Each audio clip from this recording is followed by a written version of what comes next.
peristiwa Rengas Dengklok. Kehancuran kota Hiroshima dan Nagasaki telah menjatuhkan semangat dan martabat bangsa Jepang. Mereka tidak dapat menutup bahwa sekutu lebih unggul dalam persenjataan. Apabila perang dilanjut, Jepang akan lebih hancur. Akhirnya, Kaisar Jepang memutuskan untuk menyerah tanpa syarat kepada sekutu. Penyerahan Jepang kepada sekutu pada tanggal 15 Agustus 1945 inilah yang menandai berakhirnya Perang Dunia Kedua. Sebenarnya, tanda-tanda kekalahan Jepang dalam Perang Dunia Kedua sudah terlihat sejak tahun 1943. Dengan berhasil direbutnya beberapa wilayah oleh sekutu. Pengeboman Hiroshima dan Nagasaki merupakan faktor pemicu Jepang harus mundur. Pada tanggal 7 Agustus 1945, Jenderal Terauchi menyetujui pembentukan Dokuritsu Jumbi Inkai atau PPKI yang tugasnya melanjutkan pekerjaan BPUPKI. Lembaga PPKI ini diketuai oleh Insinyur Soekarno dengan wakilnya Muhammad Hatta.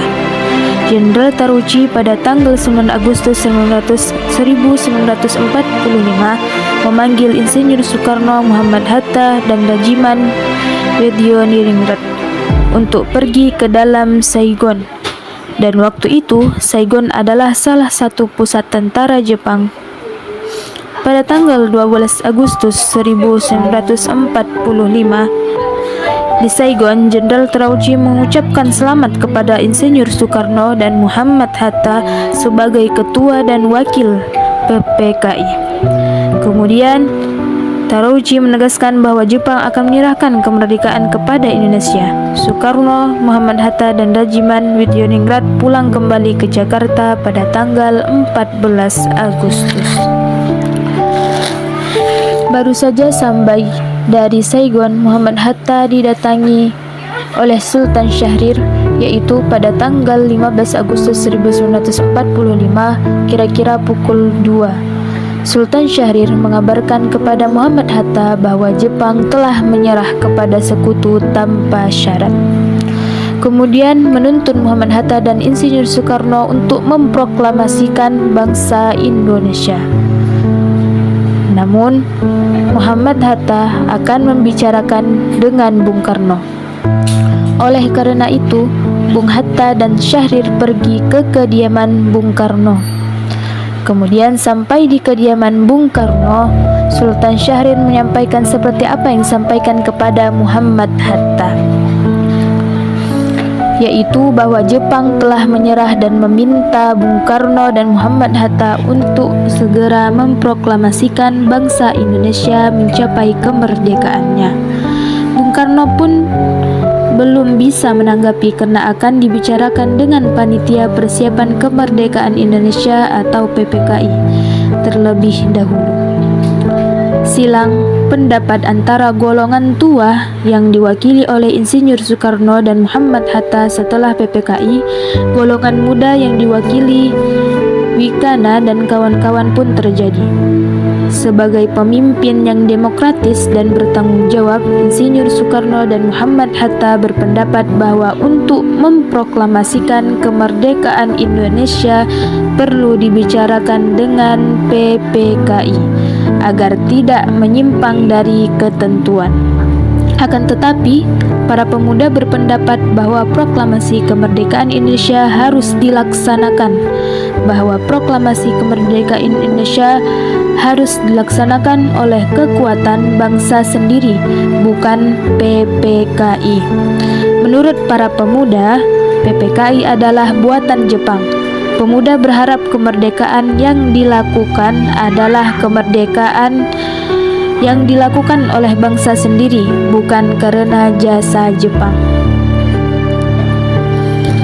Pada tanggal 15 Agustus 1945 sekitar pukul 9.30 malam, para pemuda yang dipimpin oleh Wikana dan Darwis datang ke rumah Soekarno di Pegangsaan Timur nomor 56 Jakarta. Wikana dan Darwis memaksa Soekarno untuk memproklamasikan kemerdekaan Indonesia. Para pemuda mendesak agar proklamasi malam ini dapat dilaksanakan atau paling lambat tanggal 16 Agustus besok. Sambil menimang-nimang senjata, Wikana berucap dan bernada ancaman. Wikana berucap kepada Bung Karno, "Bung, apabila Bung Karno tidak mengumumkan kemerdekaan malam ini juga, besok akan terjadi pertumpahan darah." Bung Karno bangkit dari duduk dan nampak marah. Kemudian berjalan menuju Wikana. "Ambil nyawa saya malam ini juga. Jangan sampai menunggu esok." Bung Karno membuka kerah baju sambil berucap, "Ini gorok leher saya. Seretlah saya ke pojok itu. Sudahilah, saya tidak bisa melepas tanggung jawab saya sebagai ketua PPKI. Karena itu akan saya tanyakan kepada wakil-wakil PPKI besok." Wikana pun terkejut setelah melihat sikap dan bentakan Bung Karno. Suasana rumah Bung Karno semakin tegang. Hal ini juga disaksikan oleh beberapa orang, antara lain Bung Hatta, Dr. Muntaram, Ahmad Subarjo, dan Iwa Kusuma Sumantri. Para pemuda gagal memaksa Soekarno dan golongan tua untuk segera memproklamasikan kemerdekaan Indonesia. Para pemuda kemudian meninggalkan rumah kediaman Bung Karno.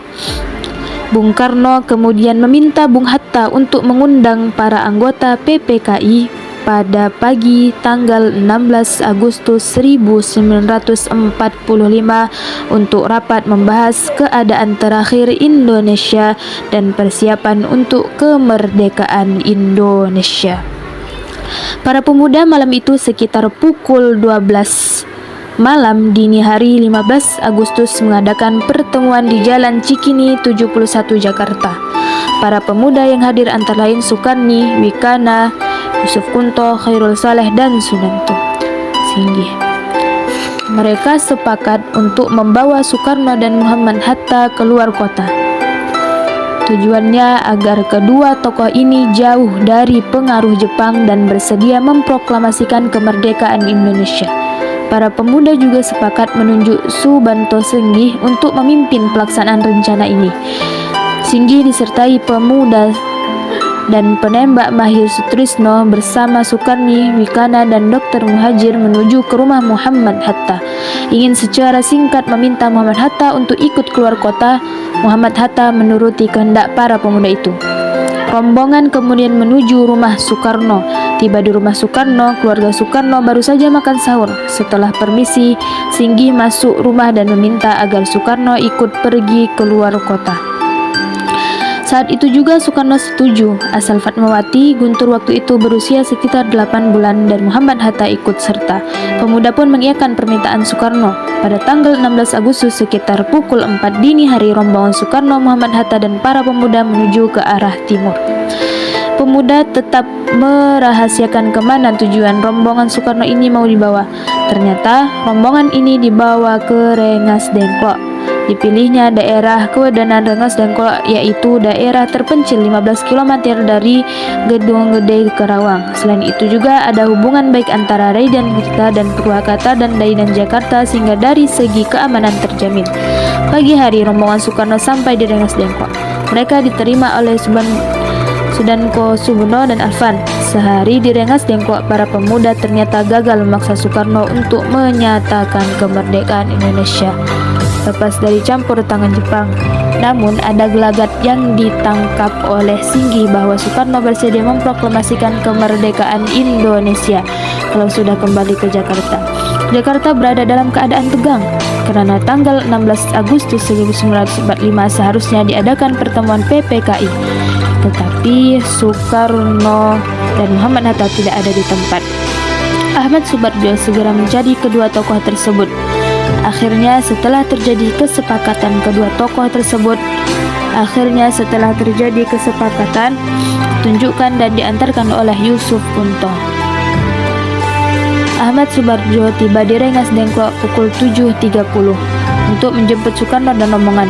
Namun, kecurigaan para pemuda terhadap Ahmad Soebardjo pun masih terjadi. Apakah kalau Soekarno dan Muhammad Hatta kembali ke Jakarta, proklamasi kemerdekaan Indonesia akan bisa terlaksana?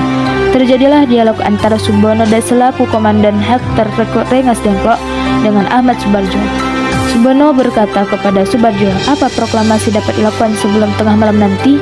Jawab Soebardjo, "Tidak mungkin. Sekarang sudah sekitar jam 8 malam.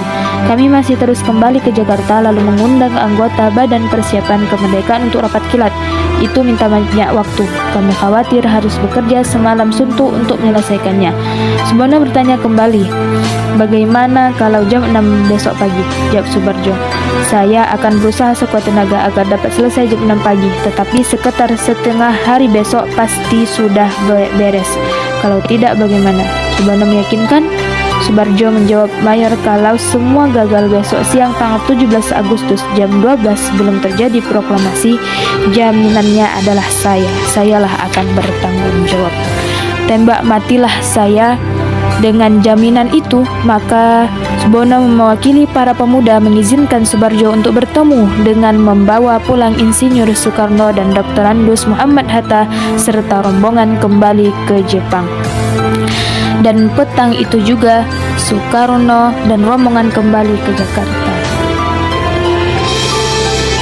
Demikianlah peristiwa pengamanan Insinyur Soekarno dan Muhammad Hatta serta rombongan ke Rengas Dengklok yang dilakukan oleh para pejuang muda Indonesia ini. Dalam sejarah kita kenal dengan peristiwa Rengas Dengklok.